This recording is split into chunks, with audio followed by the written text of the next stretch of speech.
Hello my friends. In this video, you're going to be learning about the Heinz dilemma and how different people have different moral views on it. I interviewed 3 different people, one 9-year-old, one 14-year-old, and one 84-year-old. Now I'm going to be reading the Heinz dilemma on camera to each participant, so I'm not going to bother summing it up to you first. They each have different varying responses and beliefs based on it, so it is quite interesting. Now I will be introducing you to the first subject. All right, could you say your name and age? Keegan Woodhouse, 9 years old. 9, okay. So in Europe, a woman was near death from cancer and one drug may save her. The druggist was charging 10 times what the drug cost him to make. The sick woman's husband, Mr. Heinz, went to everyone he knew to borrow the money, but he could only get together about half of what it cost. He told the druggist his wife was dying and asked him to sell it for cheap or let him pay later. But the druggist said, heck no, because he needs to make the money back that he took to develop it. Should the husband steal the drug or not, and why?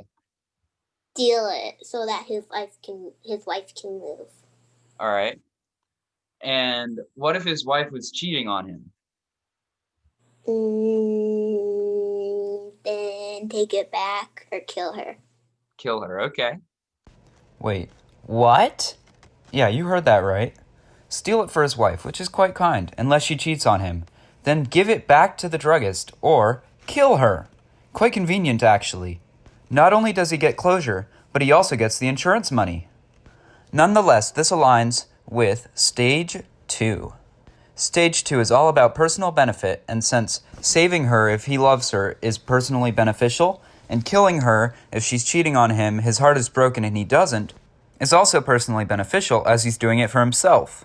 Should the police arrest the druggist or punish the druggist at all if the wife does die because the druggist didn't give Heinz the treatment? Yes. Yes? And why is that? I don't know. You don't know? Maybe it's because he could have saved her life? Yeah. All right. So she does value human life after all. Although unsure of her decision at first, we finally narrowed it down to her believing that the druggist should be responsible for saving the woman's life if possible. And although it technically would not be considered following the law, it's still considered Stage 4, which is mostly based on law and order, as she believes that we must respond to a code of conduct which we should all follow. Now let's get back to the video. And what if Mr. Heinz, who's the husband, is caught breaking into the druggist's lab trying to steal the drugs? Should he be punished? No. No, and why is that? So that he can save her. All right. So it's okay to break some rules if it means that you're going to do good for some person. Yes. All right. Thank you.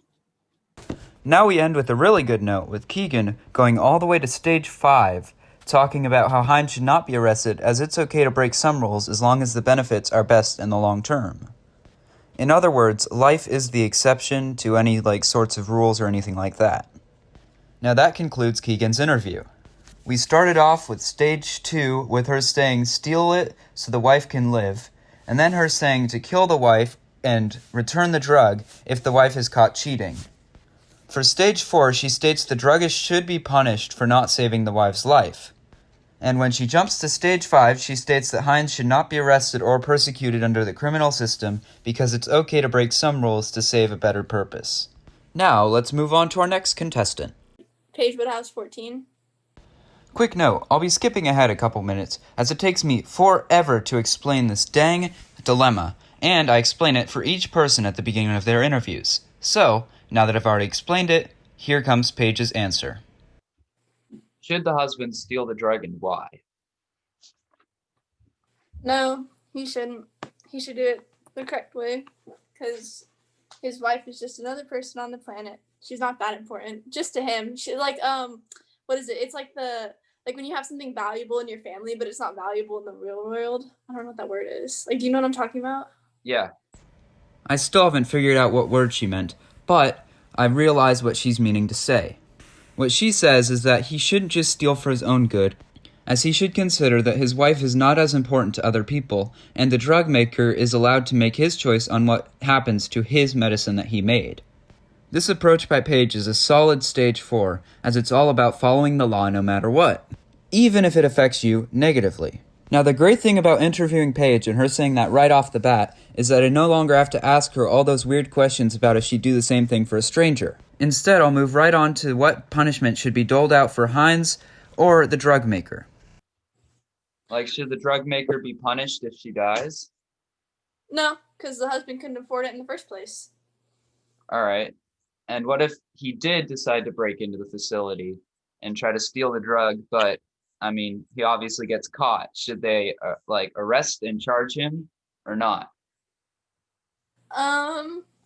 Yeah, because it's breaking and entering, but he'll have, a good enough reason why he did it. So he probably won't get that much time. Yeah, that makes sense. All right, thank you. Now, this is obviously a much shorter interview, as she cut right to the point saying that Heinz should not be breaking in no matter what, as it's the drug maker's property. Also, this interview is quite unique, as all around she is stage 4. Stage 4, as Heinz should not be breaking in, stealing, even for his own good or his wife's good, as she matters more to him than anyone else. Stage 4, that the druggist should not be punished, as he's only doing his job and Heinz cannot afford it. And Stage 4, that Heinz should be arrested because it's breaking and entering. However, he probably won't have the prosecutor throw the book at him, as his situation is unfortunate. Now for my grandfather.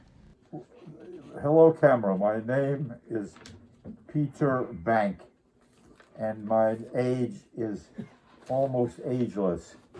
I'm 84 years old. He's 35, but he likes to say 84. Yeah. All I right. started losing my hair at 3.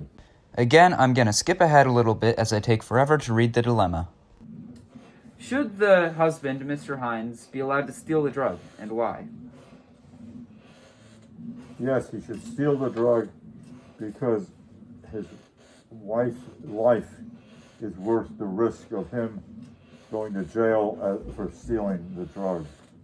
All right. What if he doesn't love his wife? Nevertheless, he's very close to her, and she is special and deserves his loyalty. Aw, now ain't that cute. Now this is the perfect example of stage 5 thinking, as he considers his wife's life more important than following the law or going to jail, as life is the exception. Even if he doesn't love his wife, he would still get the drug for her, as her life still does matter to him and is still valuable even if he doesn't love her for it. Suppose the person dying is a stranger, not his wife. Should he still steal the drug or not? No. And why is that? Because it's a real risk to him to get caught and go to jail. And the stranger may have many other alternatives than Mr. Krautz himself. All right, Mr. Who? Mr. Krautz, he's going on an alias because he's afraid he's going to get caught. All right, so we learned 2 things from this. 1 is that my grandfather is a criminal mastermind in hiding, apparently. And 2, his thinking when it comes to stranger is more of a stage 4 type of thought, as he is more worried about following the law and worrying about consequences than going for purely valuing life in its own. And should the police arrest the druggist if the wife does die? Is the druggist responsible? He's responsible in a very indirect way, but he was doing his job, and I don't know if he had the discretion of selling it cheaper, but whether he did or not, he didn't commit any crime. He didn't break any laws. All right. And should they arrest Heinz or charge him with burglary or attempted robbery if they catch him breaking in to steal the drug? Yes. All right. Well, thank you. So in this last bit, as I ask my grandfather if the drug maker should be punished for indirectly causing Heinz's wife's death, he says no. And when I ask him if Heinz should be punished for breaking into the facility the drug maker makes and stores the drug at, he says yes. And this is very much a stage 4, as he believes the drug maker may be morally responsible for Heinz's wife's death. However, he still has the legal choice to mark up his drugs as much as he wants. And Heinz was trespassing. Now I've taken you on a wild journey of morality from a 9-year-old to an 84-year-old. Let's take a look back and see how they each did. Keegan, our 9-year-old subject, had 2 stage 2 points, 1 stage 4 point, and 1 stage 5 point. This actually shows a lot of moral maturity for a kid her age. I would say a good portion of this is because a lot of naivety is associated with that age, and so the world is looked at as a more utopian and ideal sort of place. Therefore, she doesn't believe such things as Heinz trespassing should be punished in the court of law. Now we have Paige, our 14-year-old subject. She was a solid stage 4 the entire way, with her focusing most of her emphasis morally on law and order. This is something similar as to what I believe. This is a logical conclusion as I'm 16 and she is 14, so we are in a similar age group. Now for my wizened grandfather. He was all stage 4 except for one stage 5 when he talked about how Heinz's wife's life is more valuable than jail or following the law, therefore saying that a legal system is not as important as the wife's life, or any life for that matter. However, he did then contradict it by saying it's not worth getting the drug for a stranger, as the stranger is not someone he knows and is therefore not of value to him and is not worth breaking the law for. Thank you for watching this pretty attentively, and I'm sorry for making it long. Have a good day.